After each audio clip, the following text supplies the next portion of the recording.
बच्चों, welcome back to Hindi medium easy learning channel. कैसे हैं आप सब? आई होप आप सब अच्छे होंगे। तो आज के इस वीडियो में हम लोग थोड़ा सा एक्सरसाइजेस कंप्लीट करेंगे, जो कि हम लोगों ने चैप्टर जो कंप्लीट किया था हमारा sorting materials into groups, chapter number 5 science का। तो इसका हम लोग आज एक्सरसाइज स्टार्ट करेंगे। तो चलिए स्टार्ट कर लेते हैं। और आप लोगों को ध्यान से अपने बुक्स में या फिर नोटबुक्स में आप इसको ऐड कर सकते हैं। तो फर्स्ट हमारा यहाँ देखिए है ऑब्जेक्टिव टाइप क्वेश्चन, जो हमारा एम है fill in the blanks with the correct words. आपको यहाँ पर वर्ड्स दिए गए हैं, ये देखिए हर क्वेश्चन में आपको वर्ड्स दिए गए हैं, बस आपको उसमें जो भी करेक्ट आपको लगता है उसको आपको यहाँ फिल करना। और ये करेक्ट कब लगेगा, मैं हर वीडियो में आपको बताती हूँ कि जब तक आप एक्सप्लेनेशन अच्छे से समझेंगे नहीं तो आपको ये करेक्ट नहीं लगेगा और आप समझ भी नहीं पाएंगे कि आपको क्या इसमें फिल करना है।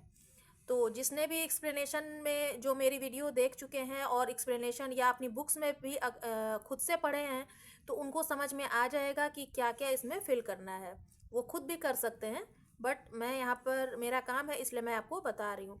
तो आप देख कर भी कर सकते हैं और फिर इसको लर्न करना पड़ेगा आपको। तो यहाँ पर फर्स्ट है हमारा glass seeds and flower petals are example of. यहाँ पर ग्लास सीड्स और फ्लावर पेटल्स का एग्जाम्पल पूछ रहा है, ये किस टाइप का एग्जाम्पल है? एग्जाम्पल ऑफ सरफेसेस, मतलब उसकी सतह कैसे ही होती है ग्लास शीट की और फ्लावर पेटल्स की, स्मूथ होती है या रफ होती है? स्मूथ का मतलब चिकना और रफ का मतलब खुरखुरा, इस टाइप का। देखिए ये जो पेन में बना हुआ खुरखुरा टाइप का। तो आप ऐसे भी समझ सकते हैं कि ग्लास शीट तो बिल्कुल चिकनी होती है, फ्लावर्स पेटल कितना स्मूथ होता है आपने देखा होगा टच करके। तो यहाँ पर हम फिल करेंगे स्मूथ पे, तो आप स्मूथ पे यहाँ टिक कर देंगे और यहाँ फिल कर लेंगे। सेकेंड है हमारा dash hard soft materials can be compressed easily. Compressed easily का मतलब है कि आप जो इस टाइप का मटेरियल होता है, हार्ड होता है या सॉफ्ट होता है, किसको हम कंप्रेस्ड कर सकते हैं, मतलब किसको हम दबा सकते हैं, प्रेस किसको कर सकते हैं, हार्ड मटेरियल्स को या सॉफ्ट मटेरियल्स को। तो सॉफ्ट मटेरियल्स जो भी होगा आपके पास उसको आप कंप्रेस्ड कर सकते हैं इजली, मतलब उसको प्रेस कर सकते हैं। अब ये जो मेरे हाथ में पेन है ये कितना हार्ड है, इसको मैं प्रेस नहीं कर पा रही हूँ, लेकिन अब वही उसी की जगह अगर आप कॉटन ले लेंगे तो कॉटन को आप इजीली प्रेस कर सकते हैं। तो यहाँ पर हम डालेंगे सॉफ्ट मटेरियल्स। थर्ड है हमारा materials that allow some light to pass through them are called materials. मतलब किस तरह का जो मटेरियल होता है जिसमें से थोड़ा लाइट पास करता है, देम आर कॉल्ड मटेरियल्स। तो उस तरह के मटेरियल्स को हम क्या कहते हैं? ट्रांसपेरेंट कहते हैं या ट्रांसलूसेंट कहते हैं। तो ट्रांसलूसेंट मटेरियल में सम लाइट यहाँ पर बोल रहा है क्वेश्चन में, तो some light to pass through them. तो ट्रांसलूसेंट मटेरियल्स में जो होता है ना थोड़ा ही लाइट पास करेगा, और ट्रांसपेरेंट में पूरा लाइट जो होगा गुजर जाएगा, पास थ्रू हो जाता है। तो यहाँ पर हम फिल करेंगे ट्रांसलूसेंट। तो क्वेश्चन को आपको बहुत ही अच्छे से समझना है, जैसे मैं बता रही हूँ आपको हर एक वर्ड पे आपको ध्यान रखना है। फोर्थ है हमारा डैश सॉलिड गैसेज, ये आपको ब्रैकेट में दिया गया है, वर्ड्स आर हाईली कंप्रेसिबल। मतलब इन दोनों में से कौन ज़्यादा हाईली कंप्रेसिबल होता है, सॉलिड होता है या गैस? तो सॉलिड से तो हमारा कोई मीनिंग ही नहीं है कि वो कंप्रेसिबल होगा, तो गैस जो होता है हमारा हाईली कंप्रेसिबल है। तो यहाँ पर हम फिल करेंगे गैसेस को, गैसेस।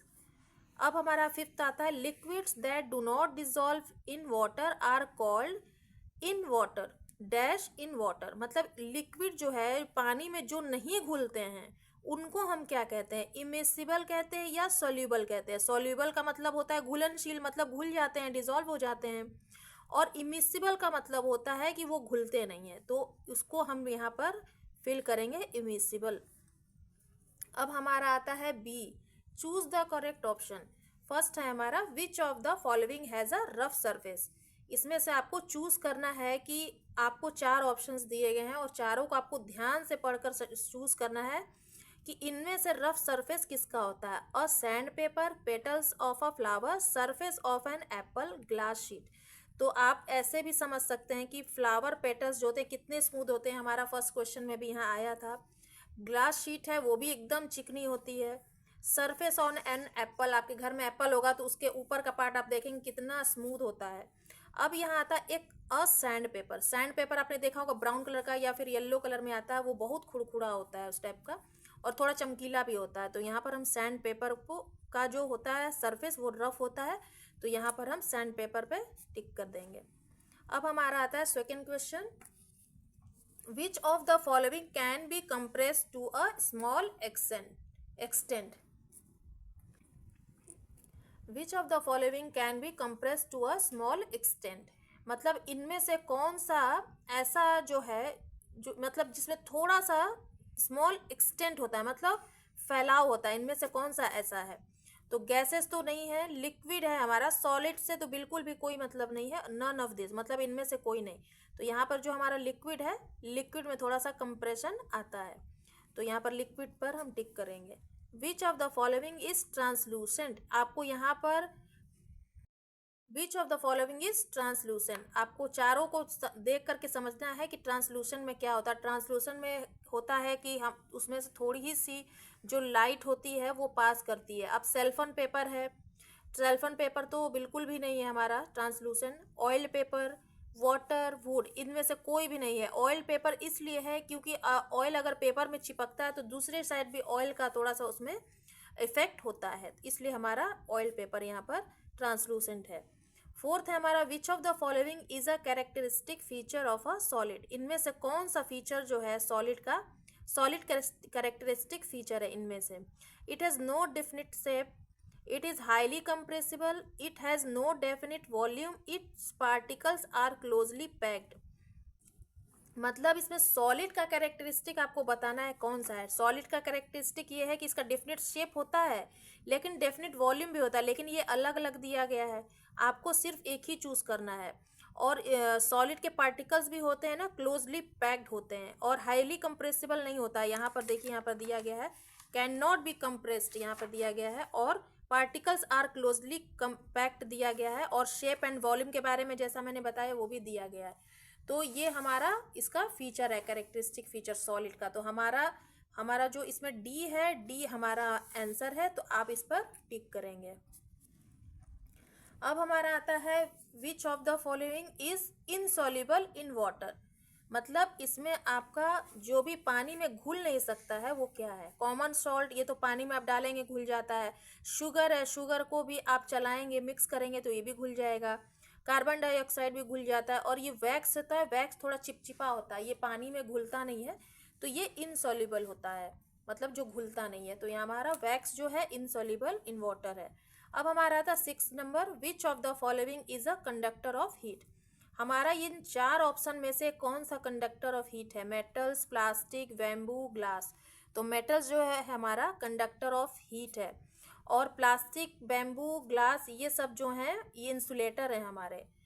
अब 7th आता है विच of the following states of matter has close packing of particles, इनमें से अभी ये क्वेश्चन आ चुका है देखिए, और इस क्वेश्चन को इसने चेंज कर दिया है। यहाँ पर सेम क्वेश्चन है बट क्वेश्चन को चेंज कर दिया गया है, तो इसमें आपको हो सकती है थोड़ी सी प्रॉब्लम, तो आपको ध्यान से पढ़ना है। विच of the following states of matter has close packing of particles, और यहाँ पे भी आपने देखा कि यहाँ सॉलिड का कैरेक्टरिस्टिक फीचर पूछा गया है, तो दोनों का आंसर सेम है। यहाँ पर आपको सॉलिड स्टेट में लिखना है, और यहाँ पर इसको दिया गया है ऑप्शन में क्लोज पैकिंग ऑफ पार्टिकल्स, यहाँ पर देखिए, तो हमारा आंसर यहाँ है सॉलिड स्टेट।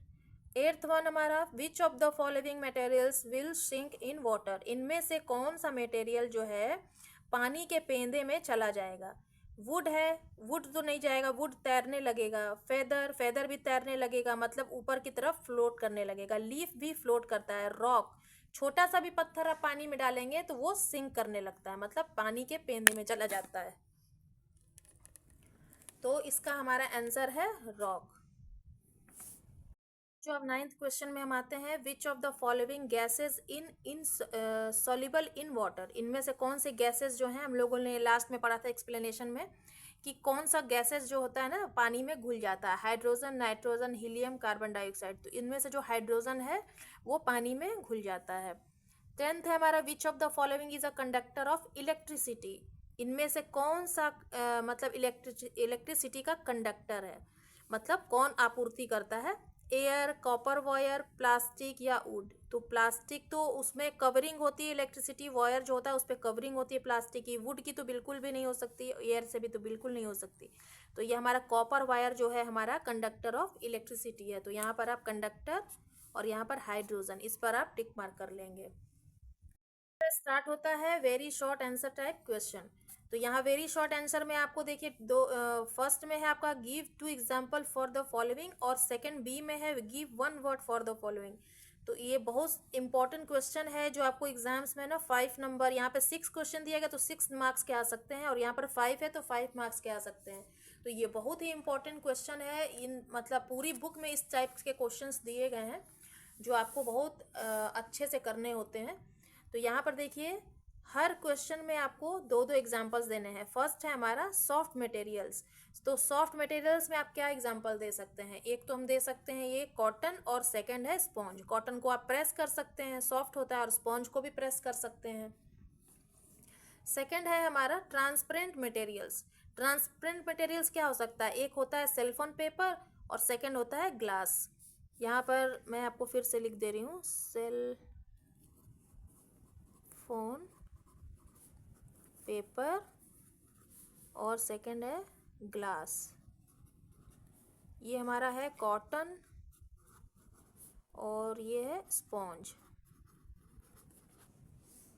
बच्चों अब ये हमारे पास तीसरा है ओपेक मटेरियल्स। आपको ओपेक मटेरियल्स बताने हैं कौन कौन से होते हैं। तो ओपेक मटेरियल में आपको कुछ भी नहीं दिखेगा। जब भी आप उसमें से लाइट को पास थ्रू करेंगे तो बिल्कुल भी उससे जो रोशनी है आर पार नहीं होगी। तो ओपेक मटेरियल्स में आपका आ जाता है वुड और मेटल। अब हमारा आता है fourth one, gases insoluble in water. कौन सी गैसेस जो होती है ना पानी में घुलती नहीं है, मतलब घुलनशील नहीं होती हैं, वो है हमारा हीलियम और हाइड्रोजन। तो आई होप आपको ये सब दिख रहे होंगे अच्छे से। फिफ्थ है हमारा मैग्नेटिक मटेरियल्स में कौन कौन से होते हैं? आयरन और निकेल। आयरन निकेल जो होते हैं ना, आप मैग्नेट को उसके पास ले जाएंगे तो खुद से खींचा चला आता है। तो ये सब मटेरियल्स जो होते हैं ना मैग्नेटिक मटेरियल्स होते हैं। सिक्स है हमारा इंसुलेटर्स ऑफ हीट। हमारा हीट से इंसुलेट कौन करता है? रबर और प्लास्टिक। अब हमारा आता है लास्ट में give 1 word for the following. यहाँ पर आपको सेंटेंसेस दिए गए हैं, उसको आपको एक वर्ड में आंसर देना है। तो यहाँ पर फर्स्ट वन है हमारा मटेरियल्स दैट हैव अनइवन और बम्पी सरफेस। मतलब कि कैसा मटेरियल्स जो होता है, अनइवन का मतलब ऊबड़ खाबड़, और बम्पी मतलब वही रफनेस जो खुरखुरे टाइप के होते हैं। इस टाइप के किस टाइप के मटेरियल्स में ये ऐसा होता है? तो ये होता है हमारा रफनेस। रफनेस में इस टाइप के सरफेस होते हैं। सेकेंड हमारा है materials that do not allow light to pass through them. कैसा मटेरियल्स जो होता है जिसमें हम लाइट को अलाउ करते हैं तो वो दूसरी साइड पास थ्रू नहीं होता है, वो होता है ओपेक मटेरियल्स में। यहाँ पर देखिए क्वेश्चंस को कितना चेंज किया गया है। यहाँ पर आपको ओपेक मटेरियल्स का नेम देना है, और यहाँ पर आप पूछा गया है कि किस टाइप के मटेरियल्स में लाइट को पास थ्रू नहीं कर सकते। तो यहाँ पर सेम आंसर है आपका ओपेक। थर्ड वन है हमारा liquids that are soluble in water. कौन सी लिक्विड होते हैं जो पानी में घुल जाते हैं? तो ये हमारा होता है मिक्सिबल। मिक्सिबल मतलब जो मिक्स हो जाते हैं ना, उनको हम कहते हैं सोल्यूबल इन वाटर। फोर्थ है हमारा materials that are attracted to a magnet. किस टाइप के मतलब कि मैग्नेट जो अट्रैक्ट होते हैं, मटेरियल्स मैग्नेट से जो मटेरियल्स अट्रैक्ट होते हैं उनको क्या कहते हैं? उनको मैग्नेटिक मटेरियल्स बोला जाता है। फिफ्थ है हमारा materials that do not have a definite shape and volume. मतलब यहाँ पर किसके डिफिनिट शेप एंड वॉल्यूम नहीं होते हैं? तो ये होता है गैसेस में। और जिसके डेफिनिट शेप एंड वॉल्यूम होते हैं वो होता है सॉलिड। तो यहाँ पर हम गैसेस को लिखेंगे। तो ये हमारा जो शॉर्ट आंसर था एक्सरसाइज का वो हमारा आज का कंप्लीट हो गया। और यहाँ देखिए आगे हमारा रह गया है शॉर्ट आंसर टाइप क्वेश्चन। ये तो वेरी शॉर्ट आंसर था, और ये हमारा नेक्स्ट है शॉर्ट आंसर टाइप क्वेश्चन और लॉन्ग आंसर टाइप क्वेश्चन। तो इसको हम लोग नेक्स्ट वीडियो में करेंगे, क्योंकि अगर मैं आज बताऊंगी तो वीडियो बहुत ही ज़्यादा लंबी हो जाएगी और आप भी बोर होने लग जाएंगे। तो ये हमारा था आज का एक्सरसाइजेस। आप अपने नोटबुक्स में और बुक्स में भी कंप्लीट कर सकते हैं। तो वीडियो को ज़्यादा से ज़्यादा शेयर कीजिएगा ताकि और भी बच्चों तक ये वीडियो पहुंच जाए और वो भी अपने बुक्स में कंप्लीट कर सकें, नोटबुक्स में कंप्लीट कर सकें। तो वीडियो पर एक लाइक करना मत भूलिएगा और चैनल को सब्सक्राइब करना मत भूलिएगा। और एक और वीडियो मैं बनाऊंगी इसका, जिसमें मैं आपको क्वेश्चन आंसर पूरी कंप्लीट करके दूंगी। तो चलिए मिलेंगे नेक्स्ट वीडियो में, तब तक के लिए बाय बाय।